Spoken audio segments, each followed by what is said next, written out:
Assalamualaikum warahmatullahi wabarakatuh, and a very good day to Madam Khairul Nisak. So first of all, before I start, I am Amnie Syakirah binti Yosrini, and my other team members will be Nurul Syuhadah binti Azahasah and also Nur Aina Azuha binti Azman. So for our presentation today, this is to fulfill the PB task, which is the second task for under the subject of EDUP2132 teaching professionalism, which we have to talk the current issue based on the chapter 7 in the subject. So for this task, we have chosen the topic of corporal punishment in schools and ethical and human rights perspective. So it is more highlighting about the corporal punishment in school. So that is go deeper, and I will show you what our presentation will be about.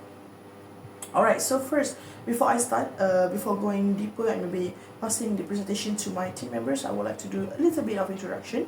So we all know that teaching profession holds a noble and respected status. So people that usually work in the field of education, especially teachers, people always respect and have and they always look forward and think highly of them, because teachers are someone that always show good examples to students in schools. We are the adults in the school, so of course the youngsters always look up to us, the teachers in the school. And we, as the teachers, we have to uphold the ethical conduct, provide care, and also practicing the students' rights. So when I mention students' rights, what are the rights? I will show you more after this. Alright, so we have to respect student dignity, we have to avoid harm, and also promote safe environments for them. And if there's any dangers in the school, we have to help them to get rid of it, and always make sure that they don't get injured, and always be in a good mood to study and also to engage around in the school, not only with the teachers but especially with your friends and peers. Alright, so I mentioned about all this, but among all the good conduct, the good positive things in schools about what the teacher have to do, there are recent issues which are gaps in ethical adherence to all of these things I mentioned. Okay, so let's go deeper about what I'm talking about. Okay, so our presentation today have 4 objectives. So the first one is to examine corporal punishment in Malaysian schools through ethical and legal lenses. The second one is to understand how this issue relates to children's rights and the teacher's code of ethics. The third one is to identify the causes and implications of corporal punishment.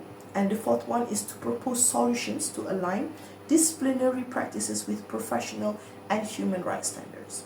Okay, so all of this will be talking more by me and also by my teammates. Okay, so before I go more, let's talk first. What is actually corporal punishment? Okay, so corporal punishment is the use of physical force which it is intended to cause some degree of pain or discomfort on the physical body. So for this, why corporal punishment is being done? It is for disciplinary purposes, and before this, it was traditionally accepted. So I can admit myself, which I was in a period of time in my school, doesn't matter in elementary school or high school, I was the students that where my teachers practices the corporal punishment with me and also my friends. Okay, so now corporal punishment has been seen as a violation of student dignity, and this blurs actually the line between discipline and abuse when excessive or emotionally damaging to the students. So I include that some of the common methods of the corporal punishment is caning on palms or buttocks, and slapping, pinching, or the very easiest one is the prolonged standing. Okay, so the corporal punishment legal status in Malaysia now is that it is not fully prohibited yet under Malaysian law, but Ministry of Education have said that this corporal punishment only allows to be done by head teachers, and there are also guidelines for the boys. They can only be caned on their palm, just on their palm, but only for serious misbehavior and not for any slight mistake that they made in the class. Okay, so for the girls, there will be no caning at all. So that is what have been stated and also been shared by the MOE about the guidelines for them, for the teachers, or for the school to practice corporal punishment. So while permitted in limited form, it contradicts actually the children's rights to safety and protection under international standards. So what is the international standards of students' rights? Let us look. Okay, so contradiction with human rights, like I mentioned.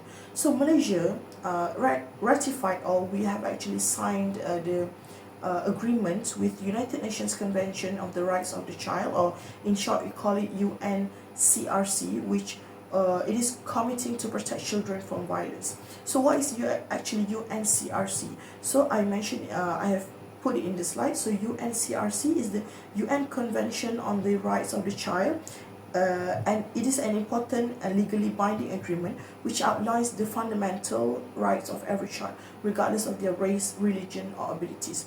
And you can see that I have put the right that have been listed by the UNCRC.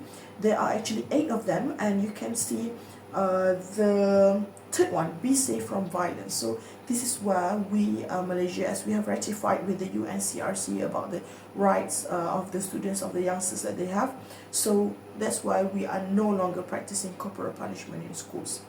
Next, Suhakam. So what is actually Suhakam? Suhakam is Suruhanjaya Hak Asasi Manusia Malaysia, and it is an independent organisation which investigates complaints for the violation of human rights. So Suhakam also actually has called for a complete ban for corporal punishment in schools, because they say that children also have right to dignity, protection from harm, and a non-violent education system. And Suhakam has urged the Ministry of Education to revise back school discipline policies to not practicing again the corporal punishment. So other than that, they also said that by practicing corporal punishment in schools, they could be ineffective for the long term of the students' behavior, which it can risk to maybe children's mental and emotional development, and could be a gateway to more severe abuse.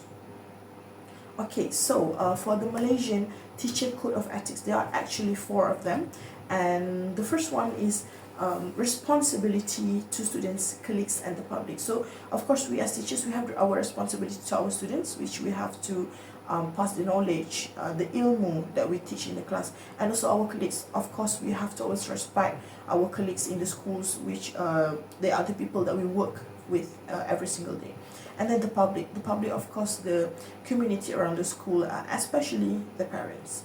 Okay, next, second one is we have to respect every pupil's dignity and also emotional well-being. So just like Suhakam said, by practicing the corporal punishment, it could be a risk to children's mental and emotional development. So yeah, it is our code of ethics as a teacher to always take care and respect our students' emotional well-being, because if they don't happy to go to school, then it will come back to us as a teacher, as we have to always practice this code of ethics. Alright, the third one is that prohibits behavior that endangers students physically or psychologically.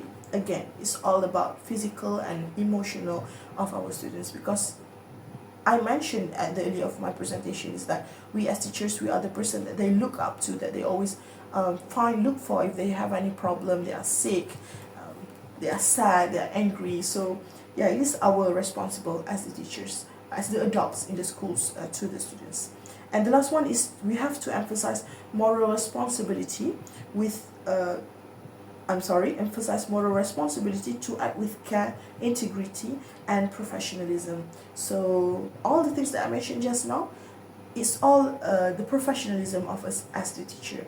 So the best is for us to practice, not to do the corporal punishment in the schools. But to talk more about that, my friends, Syuhadah and also Aina, will talk more. So I think that is all from me from now. I will pass the floor to Syuhadah. The floor is yours, Syuhadah. Thank you.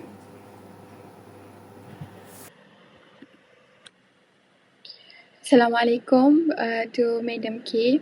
My name is Nurul Syuhadah. I'm going to present the next slides. Okay, so the next slide is the cultural norms correcting the practice. So believe in spare the rod, spoil the child.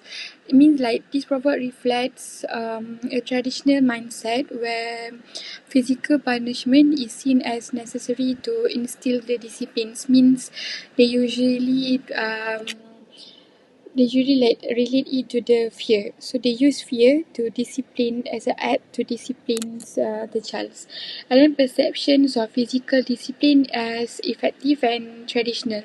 So in many culture, corporal punishment has long been considered as a normal and effective way to correct behavior. So it's very, it's just making more harder to like change the mindset of people. And then the next slide is lack of awareness and training. So teacher may not be trained in positive discipline strategy. Means without proper training, teachers may rely on what they know. Often physical discipline instead of modern or non-violent method. And just like I mentioned before, it also have to do with the perceptions of physical discipline. Somehow is a very effective to instill disciplines. And then limited exposure to child psychology and emotional intelligence means like a lack of understanding of how children think and they feel can lead to inappropriate and harmful disciplinary action. Means they miss teacher to some extent they don't know what to do with the child, so it somehow that make them do the corporal punishments. Next slides. Classroom management pressure. So this one, perhaps because of the overcrowded classroom with limited resources, mean one teacher they have to manage a very large group of students with only a few tools, and support can be very overwhelmed for the teachers. So that will be like increase the using of harsh disciplines. Means like imagine one teacher and then they have to handle 40 students in one class, and then each student has their own kind of like naughtiness, so that can be like so overwhelmed for the teacher to control the class. And then pressure to ensure order and academic results means teacher may feel compelled to control behavior quickly to meet performance goals, that resort to a corporal punishment as a shortcut. Means like you need the student to behave and finish the work so that they will be able to learn. And then next slides. Inconsistent policies, enforcement.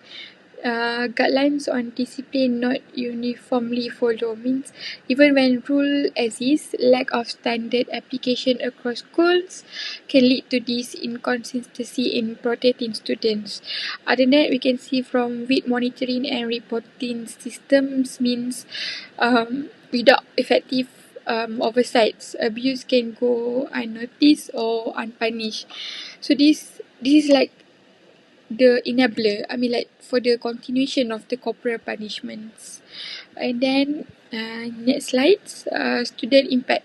So, from the student perspective, this can be can can lead to the emotional harm for them. So, this student will feel trauma, fear, anxiety, and low self-esteem because this corporal punishment can leave lasting emotional scars, and it can affect how the mental health of the student and suffers because apart from that this is hurt because you use the corporal punishment, and then it will be also like low self-esteem, and then it can reduce engagement and stress in school because students can be disengaged or they develop fears and mistrust towards teachers and the school environment because they let's say if the teacher constantly use the corporal punishments, to the student. So every time they make mistake, the student will feel fear. They will feel like, if I make this mistake, the teacher will punish me. So they maybe perhaps they want to like go to school because they afraid of making mistake, because the consequences of the mistake is the corporal punishments. Next slides. This is student. Just now we are talking about student impact in terms of emotional. Right now I'm going to talk about student impact, but in terms of academic and social consequences. So there will be disinterest in learning, and then that will result to dropping out, because the fear-based environment can kill motivation, leading to poor academic performance and higher dropout rates, because they don't have the what we call, how does they say, the student, they didn't have the joy to learn, because they already surrounded by the fear. And then strain peer and teacher relationship, because harsh disciplines can foster resentment and disrupt healthy relationship, because what you need, because the student fear of you. So when they fear of you, they somehow they refuse to talk to you. So how the teachers going to like build a relationship with the student if the students already afraid of her or him? Next slides. Okay, in terms of teacher impact, risk of disciplinary action or legal consequences, of course, because teacher that use corporal punishment may face suspensions, lawsuits, or even lost their education license, where they cannot longer teach, and then it will be damage to career, reputation, and student relationship. This one is like beyond legal risk. Such action can harm a teacher professional reputation, and then the trust they build with the student, just like I mentioned on the previous slide, because the student they don't want to talk to you. Because when they see you, they see fear, not, because teacher need to be someone that they look out for, like they comfortable to talk to, and everything. Okay, that's all from me. I pass the next slide to the next presenter. Thank you. Assalamualaikum warahmatullahi wabarakatuh. My name is Nur Aina Azuha, binti Azman. So I'll be continuing the presentation as the last presenter. Okay, so moving on. Next is the system impact. Okay, so first we have public mistrust in schools. Okay, so when corporal punishment is practiced, it undermines public confidence in schools as safe learning environments. Okay, next is the long-term damage to the school's reputation and negative impact on the learning environment. So schools known for safe practices suffer reputational damage that can affect enrollment, teacher retention, and also the quality of education. Okay, next we have students' trust in educators and the education system erodes. Okay, so students may lose respect for the teachers and their educational system, so which then affects their motivation to learn. And then the disruption of the school climate. Okay, so as we know, a climate of fear and anxiety disrupts student engagement. So it will then lead to poor academic and behavioral outcomes.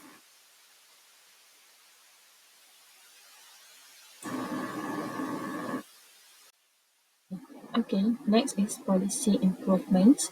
Okay, first we have introduced strict policies to completely prohibit corporal punishment in schools.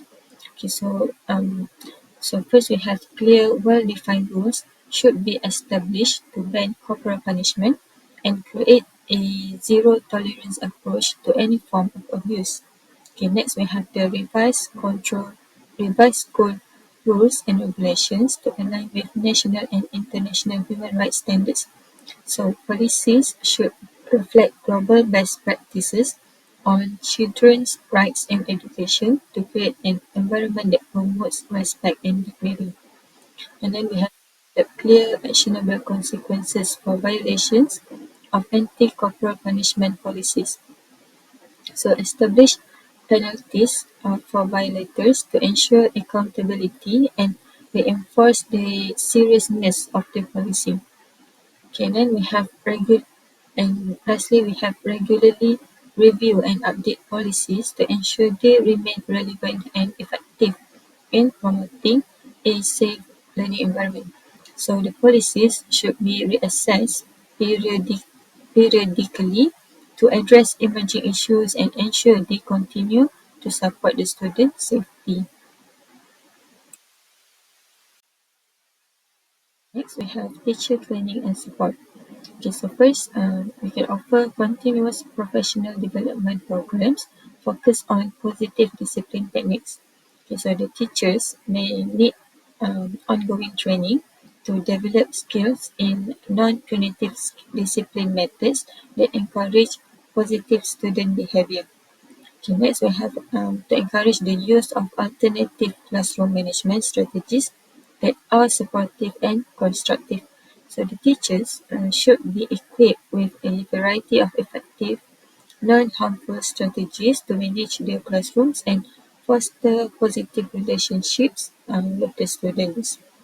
And next we have provide teachers with practical tools and strategies for creating a respectful and engaging classroom atmosphere.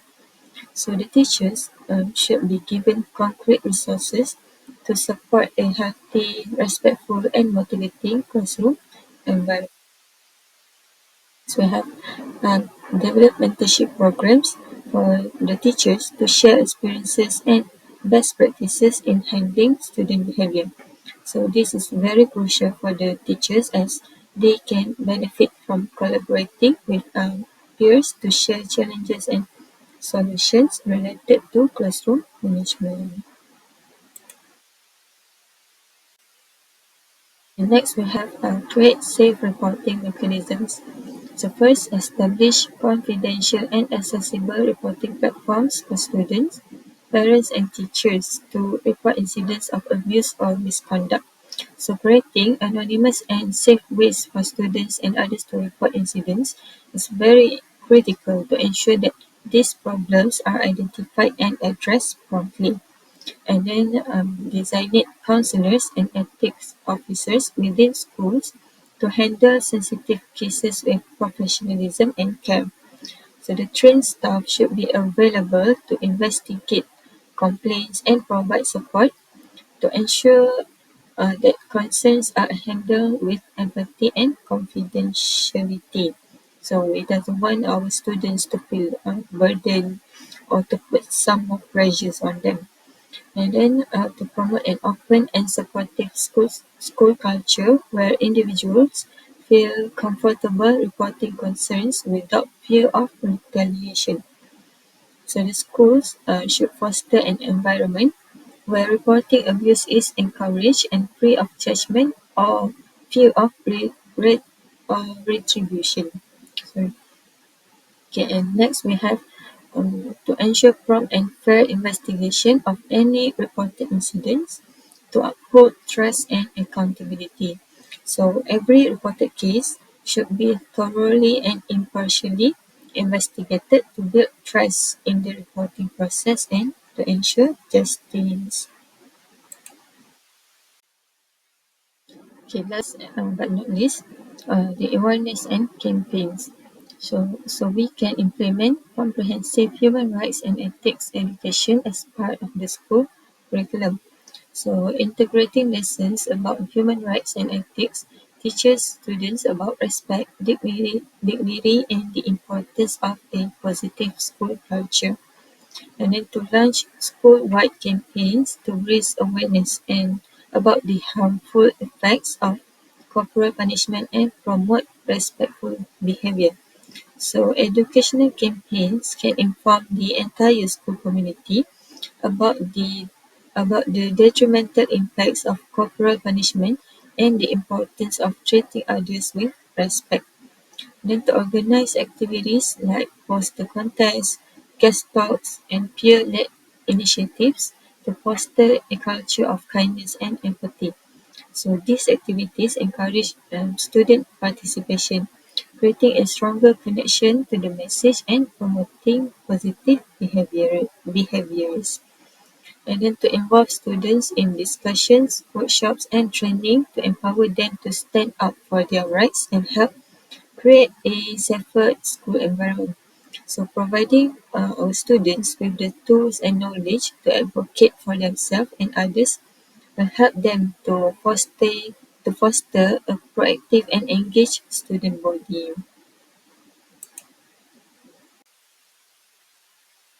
Next, to recap, so this presentation touched upon the main issue, okay, of the corporal punishment in schools and the reason behind it, such as the outdated disciplinary practices or lack of proper training. And then it will also provide a brief overview of the solutions proposed, like policy changes, teacher training, and implementing self-reporting mechanisms to address the problem. So what are the importance of aligning teacher behavior with ethics and human rights? So teachers especially have a significant impact on students' development. So by aligning their behavior with ethics and human rights, they ensure that students are treated with dignity and respect. So this will then create a safer, more supportive school environment where students can learn and grow without fear of punishment or abuse.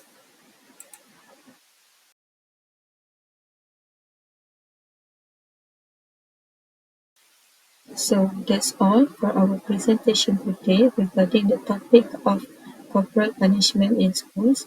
We thank you for your time and attentive listening since the beginning of our presentation. Thank you so much.